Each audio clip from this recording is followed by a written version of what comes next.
嗨，大家好，我是光头神童。今天呢，我们要来准备开箱喽。要开箱什么呢 ？Garmin 今年推出了 Forerunner 系列955。那一般来说，我们在跑步的过程中都会遇到的一些问题，这一次955可能都有办法帮你解决哦。我们在跑步的时候不是要做这个 GPS 的定位，那老是定不到位，我总是没办法起跑。这一次它拥有更准的一个定位系统。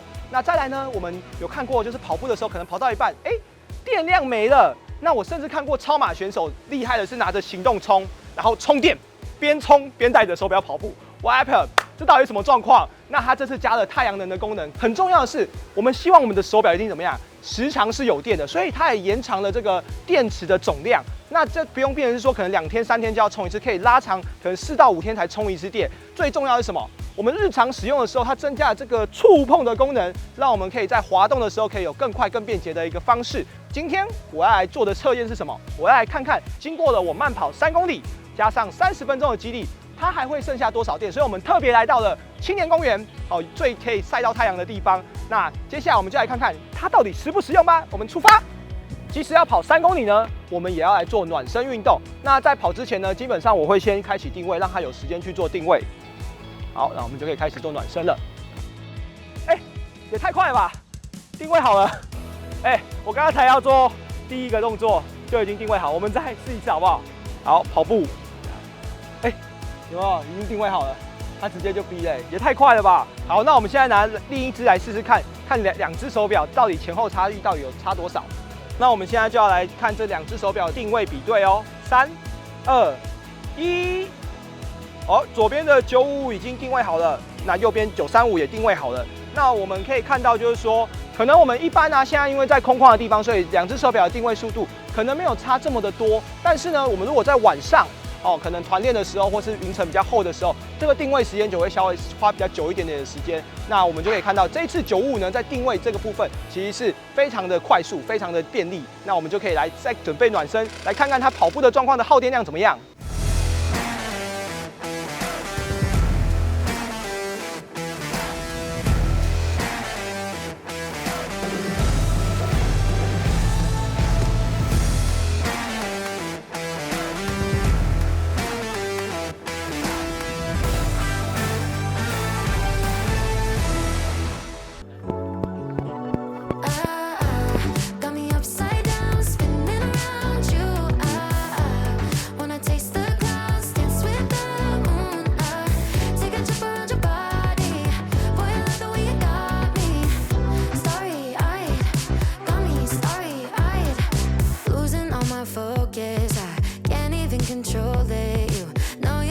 Golden baby, get me high. Touching me like lightning, keeping it exciting. You know exactly what to do to blow my mind. You're from another planet. I've never felt like this. I don't know how I ever survived without it. I'm starry-eyed, got me starry-eyed. 完成了，慢跑3公里，然后接下来我们要来进行30分钟的肌力训练 ，Let's go！ 那我们就正在这个太阳底下，大家有看到吗？这个头都回光返照了。好，回归正题，我们要来看看在太阳底下，然后我们做这个肌力训练呢，它的这个太阳的这个强度功能到底是怎么样的一个状态？那我们接下来就来设定一下。那我个人呢，我会习惯使用这个有氧运动的一个训练模式。那我今天的话呢，因为我们要做30分钟，所以我决定把我的持续时间调整到25秒，好，我们的休息时间5秒钟。我忘记我们还有触碰功能，有没有？好，那接下来呢，我们要重复几次啊？对，60次，60次，不要忘记，完了回去重背99乘法表，60次。这么多组，好多条线哦，要做好多次。好，那我们今天就要来使用我们这个 Freezy Bar 来去做训练。它可以练到我们的低 muscle 深层核心，那可以帮助我们的这个燃脂，然后也可以帮助我们增肌的一个训练，会很累哦。而且我们现在在这个太阳底下为大家无私的奉献。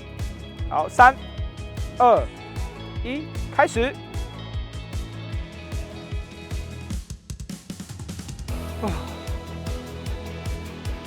5秒休息时间，做动作转换，在这个晃动当中，哦，它这样子的一个频率，可以去刺激到我们的深层核心。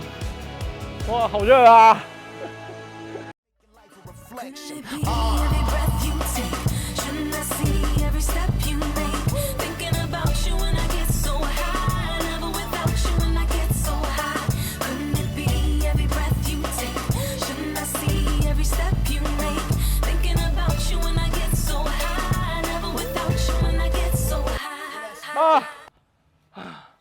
完成了30分钟，我们看看现在电力92%，耶！那其实你看啊，我们这样子将近50分钟的训练，然后因为我们在这个太阳底下，哦，然后刚好现在是夏天，那基本上我们同时在运动的过程当中，它同时就会去做充电的动作。那我们可以给大家看一下哈，就是我们在这个手表的里面。 其实它本身有个太阳的强度，所以你看，我们从刚刚这边开始，其实就因为在太阳下，所以它的强度是非常高的，是可以有效的去做到这样子太阳功能的一个充电。加上它本来的手表电力就有延长，所以其实如果你戴这只95啊，其实你基本上应该是不太需要进行到可能每3天2天就要充1次电的一个状况，除非你都是夜间动物，每天都是晚上跑，然后一次跑就跑个7、8个小时，那可能才会需要。现在呢，我们要来测试一个功能，就是触碰功能。那 本来这个功能呢是要在游泳的时候测试，但因为我最近拔牙没有办法下水，怕细菌感染，所以呢我们决定呢用水龙头，然后来去就是淋手表，然后我们看一下，就是说，水在冲过手表的时候，会不会因为触碰功能而影响到我们在行进的过程当中，它的页面一直更换？好，我们现在来测试一下。好，现在正常有水的情况下，其实我到游泳页面就已经没办法做滑动。那如果是一般的页面，其实这边的话也没有办法做滑动。 所以其实我们可以看到，它在有水的时候，它是没有办法去做滑动的，那它就会不会影响到你的页面。那我们现在正式的开始，我们按下这个游泳按键。好，我们就开始游泳。那我们可以看到啊，在这个过程当中，其实你没有办法做滑动，它会自动的锁起来。那我们就必须要透过旁边的按键，然后来去做页面上的更换。所以大家就不需要担心，就是说，如果 游泳的时候会不会这个页面会一直更换？它是会自动锁起来，没有这个问题的。好，那我们今天呢帮大家呢就是做了3公里的慢跑，以及30分钟的肌力训练。那一共呢我们大概做了大概将近50分钟的运动。那一开始的电力我们大约是98%，那现在的电力是92%，所以我们一共只用了6%的电力在50分钟的运动。所以其实它的电力是非常的充足，同时搭配了我们的太阳的功能。最后帮大家做这个水中触碰的一个测试。好，如果你喜欢的话，其实可以来测试看看这只表，或者是直接买下来。大家一定很想知道说我对这只表的心得是什么。那其实呢，我最喜欢它的功能就是第一个，它的电力非常的充足。再来，我们可以看到它的按键其实是非常的轻的。有些像以前的表，它可能按下去其实是要用非常大力，那这只脚只要轻轻碰，其实就可以有触碰的效果。那我们按分段的时候，其实也是非常的轻松。因为我之前用过以前的表款啊，它在这个按压的地方，可能的那个扭力是会需要比较大的，会需要按比较大力。那这一款95，其实你只要轻压之后，它就可以有达到触碰的效果，就可以使用它的功能。这是我个人以上非常喜欢的一个心得分享。好，喜欢我们的影片，按赞、订阅、加分享。